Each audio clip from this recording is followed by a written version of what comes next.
থেকে হুজুরের জন্য পাগল হয়ে মানুষ আসতে লাগলেন। আটশি দরবারে পীর আসছে, আটশি দরবারে একজন সাধক আসছে, আটশি দরবারে একজন মুসাফির আসছে, আটশি দরবারে একজন পাগল আছে, আটশি দরবারে একজন মুরব্বী আসছে, আটশি দরবারে একজন এমন মহাসাধক আসছে যার মুখের দিকে তাকাইয়ে দুনিয়ার দুঃখ যন্ত্রণা দূর হয়ে যায়। চলে বলা যাবে না তোমরা যাইয়া দেখো না সাহাবাইনা তোমরা তোমরা যাইয়া ওরিদি পরে রশিদের ওরিদি পরে এর বীর কামের সেরিয়াত নওনা বীর কা এর তোমরা যাইয়া দেখো না জাহান হইনা। এবার দিওয়ার শোনা না কেবল জানুন আসলে এলাকার মানুষগুলো চাউল নিয়ে যায়, গাভীর বিকাইলে পারে নতুন দুধ বোতল করে নিয়ে যায়, পাতিল ভরে ঘটি ভরে নিয়ে যায়, গাছের পেয়ার ভরে ফল করে, নতুন জিনিস জমিতে ফসল হয়, কেবল জান হুজুরের দরবারে নিয়ে যায়। লোকজন দূর থেকে টেনে টেনে গাড়ি করে নিয়ে যায়। এলাকার ওলামা একরাম যারা বাতিল ওলামা সবাই চিন্তা করলেন আত্মশী হুজুর এমন কি জাদুকার, উনি আসে বসার পর এলাকার মানুষগুলো এত ফল ফলাদি যা হয় নিয়ে যায়, গাছের ফলটা নিয়ে যান, গাছ জমিনের ফসলটা প্রথম ফসলটা আত্মশী দেয়, গাভীর দুধটা প্রথম দেয়, বাগানদের সবকিছু আগে আগে গাছে ফল ধরলে সেই ফলটা নিয়ে আত্মশীর জমিনে দেওয়া হয়। এটা কোন ভাবে বন্ধ করা যায়? এটা নিশ্চিত ঠেকানোর দরকার, ঠেকানোর দরকার। তারা মানুষকে ধরে ধরে বলে কই যাও আত্মশী, খবরদার ওখানে যেও না, এটা দেওয়া হারাম, হুজুরের দেওয়া এটা দেওয়া যাবে না। ঠেকাইতে লাগলেন হুজুরের কাছে, নালিশ আসলেন হুজুর। হুজুর বলেন বাবা কি নালিশ নিয়ে আসলেন? বলে হুজুর আপনাকে আমরা চাউল দিই, মসজিদ চাউল দিই, আমরা গাছের ফলে না দিয়ে একটু দুধ দিই, টাকা দিই, এটা নিয়ে ঝামেলা এলাকার আলেমুল আমার ফতোয়া দিচ্ছে আপনি কাফের, আপনাকে দেওয়া যাবে না, আপনি কাফের ফাসিক। আত্মজীবী হুজুর মিসকেটটা হেসে দিয়ে বললেন বাবা কি বলতে চান? কই বাবা আমাদের টানতে দিতে চায় না, ফল কেড়ে নেয়, কাঁঠাল কেড়ে নেয়, আম কেড়ে নেয়, পেয়ারা কেড়ে নেয়, বাদাম যা রাখতে যায় এইটা না বন্ধ করাইতে চায়, কেড়ে নেয়। হুজুর একটা মিসকি হেসে দিয়ে বললেন বাবা ওরা ভুল করেছে, আপনারা ভুল করেন, আপনারা আনবেন, আপনারা আনবেন। এবার হুজুর এলাকার ফরিদপুরের সমস্ত ওলামা একরাম এক হয়ে গেলেন, শরীয়তের আলেমরা এক হয়ে গেলেন, এক হয়ে বললেন আমরা আত্মজীবী হুজুরের সঙ্গে বায়াস করতে চাই, এটা হারাম, এটা নিয়ে চলবে না, গরু ছাগল নিয়ে যায়, বাদাম দেয়, ফলফলাদি নিয়ে যায়, এটা যে কোনো কৌশলে বন্ধ করা লাগবে। আত্মশীল হুজুরের সঙ্গে বায়াত হবে, যদি বায়াতে পড়া হয় মানে তাহলে আত্মশীল হুজুরকে বিতাড়িত করে দরবার থেকে বিতাড়িত করা হবে, আত্মশীল জন্য রাখা যাবে না। আর আত্মশীল হুজুর যদি জয়লাভ করে আমরা ওয়াদা করব, আমরা আত্মশীল হুজুরের কাছে লেখলেন, লিপিত হয়ে বই করলেন, এটা সরলিপ পাঠাইলেন, একটা কাগজ লিখে পাঠাইলেন, হুজুর আপনার সঙ্গে আমরা বায়াতে বসতে চাই, আমরা যদি পরাজয় মানে আপনার কাছে বায়াত গ্রহণ করব, আর যদি আপনি পরাজয় মানে নাকি পর দিয়ে আত্মশীল জমি ছাড়া লাগবে, সরকার রাজি আছেন কিনা? শর্ত দিলেন। হুজুরের কাছে চিঠি আসলেন, কাগজ লেখা চিঠি আসলেন, এলাকার ওলামা একরাম চিঠি নিয়ে আসলেন, এসে বলে হুজুর এই চিঠি। হুজুর মুজাম্মেল ভাইকে ডাকতে বলেন, এ মুসলমানেরা কোম্পানির আলেমদেরকে ডাকতে বলেন, তৎকালীন জামানার যারা মুরব্বী কাসেমের মুরিদ ছিলেন তাদেরকে ডাকতে বলেন, ও বাবা কি লেখছে চিঠির মধ্যে পড়েন। বলেন হুজুর এলাকার ওলামা একরাম আপনার সঙ্গে বায়াত করতে চায়, আপনি ভণ্ড প্রতারক জিনের পীর ভূতের পীর, আপনি ধোঁকাবাজি দাগাবাজি, আপনার এই মুখোশ খোলার জন্য ওরা বায়াত করতে চায়। হুজুর বলেন জি বাবা বায়াত করতে চায়, আমি বায়াত করতে রাজি। সুবহানাল্লাহ। হুজুর বলেন বাবা আমি রাজি। হুজুর রাজি হয়ে গেলেন, কবে করবেন? বলে বাবা আজকে আমি ডিসিশন দিব না, আগামীকাল ডিসিশন হবে। আগামীকাল যখন আসেন হুজুর বললেন বাবা ওদেরকে বলেন ওরা কবে বসতে চায়? সুবহানাল্লাহ। কবে বসতে চায়? বলেন বাবা আগামী শুক্রবারে জুম্মার নামাজ বাদে বসা হবে। ওদের বলেন বাবা আমি রাজি। এলাকার ওলামা একরাম বড় বড় কিতাব নিয়ে বিজ্ঞ বিজ্ঞ আলেম 200-500 মাদ্রাসা মাঠের পাশে বাগান বিশাল একটা বইতে পড়ো, শত শত আলেম আত্মশীর জমিনে আসলো। বাবা গভীর মনোযোগ খেয়াল করবেন, শত শত আলেম আত্মশীর জমিনে আসলো। আর বুঝিরে আত্মশীর দিকে বাবা নাকি পর্দা আত্মশীর জমিন ছেড়ে চলে যায়, বন্যা নিয়ে চলবে না, দুষ্ট নিয়ে চলবে না, মানুষের গরু ছাগলের খাওয়া চলবে না, ফল ফলাদি খাওয়া চলবে না, কারণ আত্মশীর জমিন থেকে বিতাড়িত করা হবে। এই মাস্টার প্ল্যান দিয়ে এই প্ল্যান নিয়ে চলে আসেন, সবাই চলে আসেন, বিশাল একটা বই থেকে বসা হলো। হুজুর আসে না, আজকে আপনার দেরি হয়ে গেল, 10টা বেজে গেল, জুম্মার দিন 10টা বেজে গেল, হুজুর আসে না, 10:30 বেজে গেল, হুজুর ঠিক 10:30টার সময় কেবলা জানুন গুটি গুটি পায়ে আসতে লাগলেন, হেঁটে হেঁটে আসলেন। যুবক মানুষ হুজুর হেঁটে আসলে সবাই বলে ওই যে ভণ্ড আসছে, ওই যে জিনের পীর আছে, উনি আবার কেমনে পীর হয়, কেমনে এত বড় মহাসাধক হয়। হুজুর আসলেন, এসে দাঁড়াইলেন, সবাই বসে আছে, সবাই দাঁড়াইলেন, লাফ দিয়ে দাঁড়াইলেন। ওলামা একরাম একটু অহংকার করে বসে রইলেন। হুজুর আপনি বললেন, বাবা আমার একটু আসতে দেরি হয়েছে, ভিতর বাড়ি একটু কাজ ছিল, এর জন্য দেরি হয়ে গেছে। বাবা আমি আপনাদের কাছে ক্ষমা চাই, যেহেতু আপনারা মিটিংটা রাখছেন 10টায়, আমার আধা ঘন্টা দেরি হয়ে গেছে বাবা, এর জন্য আপনারা কষ্ট পেয়েছেন। পায় না হুজুর, বেশি কষ্ট পাই নাই, আমাদের ওলামা একরাম সবাই চলে আসছে, এখন আপনি আসছেন, ঠিক সময় আসছেন, এখন আমরা প্রশ্ন করবো, আপনি উত্তর দিবেন, এখন খেলা শুরু হয়ে যাবে। তবে আপনার ওয়াদা ঠিক রাখবেন, আপনি যদি পরাজয় মানেন তাহলে দরবার থেকে বিতাড়িত করা হবে, আর যদি আমরা পরাজয় মানি, কথা দিলাম আপনার কাছে বায়াত গ্রহণ করে আমরা মুরিদ হিসেবে গণ্য হয়ে যাবো। মানেন মারহাবা। তাড়াতাড়ি সময় নাই, তোমরা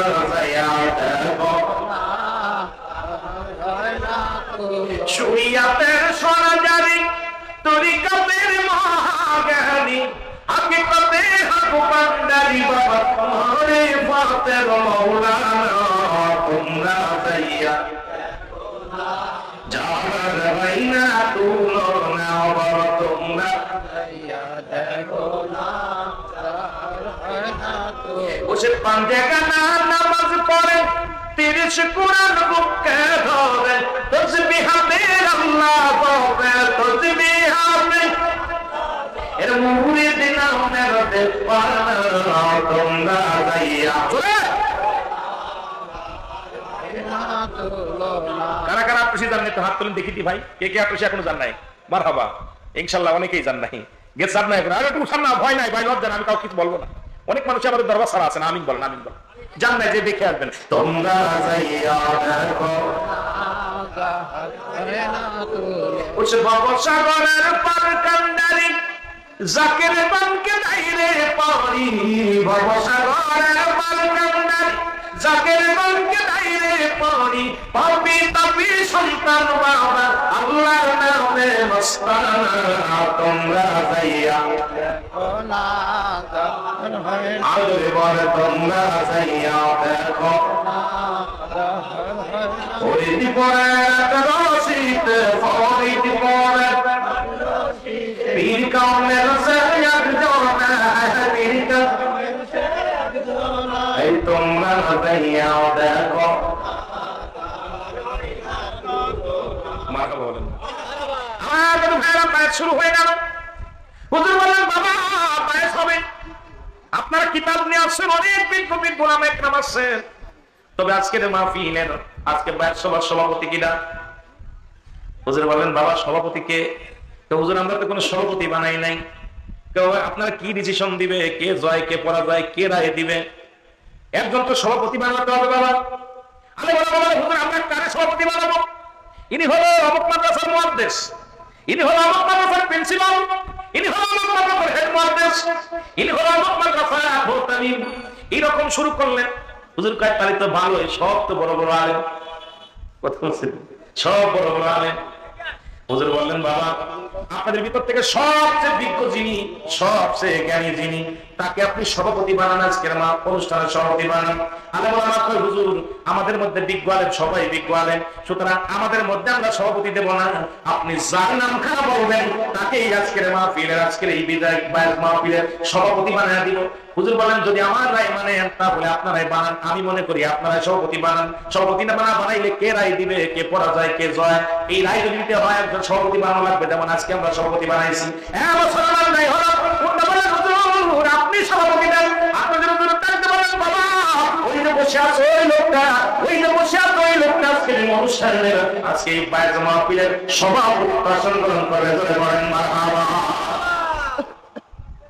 হুজুর দেখাতে দেরি, লোকজন খিলখিল করে হেসে দিছে, বলে হুজুর আমরা আগে মনে করছিলাম আপনি ভণ্ড, এখন দেখি ধরে 1 নম্বর ভণ্ড।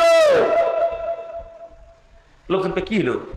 লোকজন বলে, হুজুর এই মুহূর্তে আপনাকে এখান থেকে পিতা খাওয়ানো হবে, আপনাকে মেরে খেলানো হবে, আপনাকে নাকি করে দেওয়া হবে, আপনার মতো ভণ্ড দাগাবাজ ইবলিস এই এলাকার মধ্যে আর কেউ না। গালি দিতে লাগলেন। হুজুর বলেন, বাবা আপনারা তো রাগারাগি করেন কেন? ভণ্ড হুজুর সব যাকে তুমি দেখাইছো এই লোকটা জন্মের পর থেকে আজ পর্যন্ত কোনদিন মা বলে ডাক দেন নাই, বাবা বলে ডাক দেন নাই। যার নামটা আপনি বলেছেন এই লোকটা তো জীবনেও কোনদিন কথা বলে নাই। ওই বুবা মানুষ কেমনে সভাপতি হয়, আর এই বুবা মানুষরা কেমনে আজকের ফয়সালা দিবে? সুতরাং আপনার মতো ভণ্ড প্রতারক এটা জনগণ সবাই জেনে গেল, আপনাকে মানা যাবে না। যে ব্যক্তির বুবা মানুষকে চেনে না, যে ব্যক্তি একটা বুবা মানুষকে সভাপতি বানাতে বলে, সে আবার কেমনে কাবেল পীর বলে দাবি করে? বলেন নাউজুবিল্লাহ। লোকজন উঠা মোটামুটি একটা মায়ের মুখে গেছে, কেউ স্যান্ডেল জুতা খুলে ফেলছে, হুজুরে মারবে। হুজুর বাবা একটু ধৈর্য ধরেন, আপনি এত রাখছেন কেন? হুজুর আপনি একটা জুট মার্কা লোক, মানুষ আমরা মনে করছিলাম আপনি ধোঁকাবাজ, এখন আপনি তো ভণ্ড, আপনি একটা বুবা মানুষের সম্পত্তি।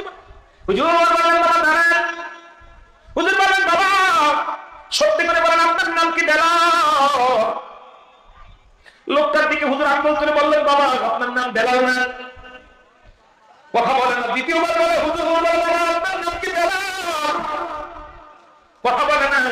তৃতীয়বার হুজুর বললেন বাবা আজকের এই বায়াত মাহফিলে আপনাকে সভাপতি করা হয়েছে, আপনার নামটা কি? বেলাল। আপনি একটু উঠে বলেন। লাভ উঠে বলে হুজুর আল্লাহর কসম করে বলতেছি আমার নাম হলো বেলাল, আমার বাড়ি অমুক জায়গায়। হুজুর আমার নাম হলো বেলাল, আমি জন্মের পর থেকে আজ পর্যন্ত কোনোদিন আমি আল্লাহ বলতে পারি নাই, মাকে মা বলে ডাকতে পারি নাই, বাবাকে বাবা বলে ডাকতে পারি নাই, এমনকি দুনিয়ার মধ্যে আজ পর্যন্ত কত মুক্তি পারি না। আমার নাম আমার মা বাবা বেলাল, আমি আবার শুনতে পাই, এই কানে শুনতে পাই আমার নামটা বেলাল বলে ডাক দেয়। জোরে জোরে চিল্লায় বলা যাবে না মারহাবা। উপস্থিত ওলামা একরাম আস্তে আস্তে পিছে হাঁটে আর কয় ওরে বাবা রে, এই দিন মাহফিলে সাধারণ মানুষ হয়, কিন্তু কামেল মুকাম্মেল একজন বুড়ো মানুষের জবান দিয়ে কথা বাইরে করে আল্লাহু আকবার বলেন না। আর তো যারা বলেন আল্লাহু আকবার। সমস্ত ওলামা একরাম, কিছু ওলামা একরাম পালায় গেলেন, কিছু ওলামা একরাম ওখান থেকে দৌড়ে পালাইলেন। আর ওলামা একরাম যারা ছিলেন হাজার হাজার বদন 4-5 ওলামা একরাম সবাই এক বাক্যে কেবলাদান হুজুরকে মেনে নিলেন, বললেন বাবা আমরা ভুল করেছি, আপনার মতো কাজের ব্যক্তিকে চিনতে ভুল করেছি, যিনি একজন বুবার মুখে কথা ফুটাইতে পারে আল্লাহ পাকের রহমতে, এমন কাজের ব্যক্তিকে আমরা ভুল করেছি। জীবন গেলে আপনার বিরোধিতা করবো না, জীবন গেলেও আমরা আর কোনোদিন আপনার বিরোধিতা করে কথা বলবো না।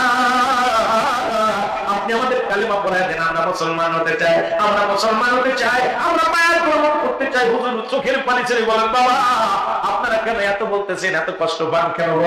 আমার আল্লাহ এই জমিনের মধ্যে পাঠাইছে রাসূলুল্লাহর সত্যের দাওয়াত দেওয়ার জন্য। বাবা আমি আমার নিজের জন্য আসছি না, আমি গাড়ি করার জন্য, বাড়ি করার জন্য, সম্পদ করার জন্য আল্লাহ আমার পাঠাই নাই। আল্লাহ পাঠাইছে পরপুরা মানুষের এখানে একটা দাওয়াত দেওয়ার জন্য, পরপুরা মানুষের আল্লাহ নবীর কথা শোনানোর জন্য। আমাকে একটা মেসেজ দিয়ে আমার মাওলা এই জমিনের মধ্যে পাঠাইছে, সেই মেসেজটা হলো আল্লাহ তাআলা কোনো মাবুদ না, নবী ছাড়া কোনো ভক্তি নাই, উপায় নাই। এই মেসেজটা নিয়ে আল্লাহ আমার এই দুনিয়ার মধ্যে পাঠাইছে, আমার একমাত্র দায়িত্ব দিয়ে পাঠাইছে আমার আল্লাহ। আপনি আপনাদের সত্যের সন্ধানের দাওয়াত দিতেছি বাবা, হেদায়েতের মালিক আমার আল্লাহ।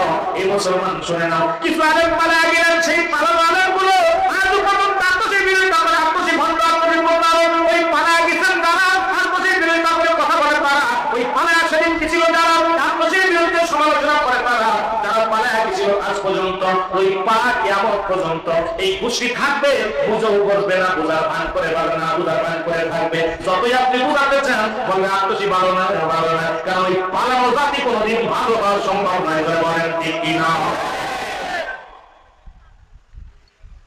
একদল আলেম কেবলাদান হুজুরকে সেদিন বুকে টেনে নিলে বলে হুজুর, হুজুর চলে যাবে, বলে বাবা আমি আর থাকতে চাই না তোমাদের মধ্যে, আমাকে যে দাওয়াত দিয়ে এসেছিল বাবা আমি চলে যাবো। সবাই জোর করে হুজুরকে ঠেকায় রাখলেন, বাবা আমরা জীবন যে জমি জমা যা আছে আমরা দিতে আপনার দান করে দিচ্ছি, আমরা কিচ্ছু চাই না, হুজুর আপনার কদমে আসলে আমরা শান্তি পাই, শান্তি পাই।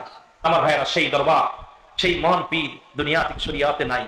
7 সফর আগামী 23 তারিখে মহাপবিত্র ফাতিহা শরীফ উদযাপন হবে, আপনাদেরকে দাওয়াত দিলাম, একবার যে দেখে আসেন। আমার যে ভাইয়ের হাত উঠাইলেন যান নাই, আমি আপনাদেরকে অনুরোধ করবো আপনারা যাবেন, আপনাদের দেখে আসবেন। যদি কারো পয়সার সমস্যা হয় আপনারা আমার সাথে যোগাযোগ করতে পারেন, আমি আপনাদের ব্যবস্থা করে দিব। এখানে জাহাঙ্গীর ভাই আছে, রুবেল ভাই আছে, আমাদের সভাপতি ইউনিয়নের সভাপতির নাম কি জানো, মিলন ভাই আছে, যোগাযোগ করুন। ওনারা যদি না দেয় আমার সাথে যোগাযোগ করুন, বাস আছে, বাসে যাবেন। আমি ওখানে থাকবো, আপনি থাকবো, আপনারা যে একটু দেখে আসেন একবার যে আপনারা আমরা কেন তার জন্য পাগল, কেন আত্মশিরুদের বিরুদ্ধে আমরা করবো, এটা দেখে আসি যে আজকে আমরা ভালো কাজ করতেছি না খারাপ কাজ করতেছি, দেখার দাওয়াত দিলাম।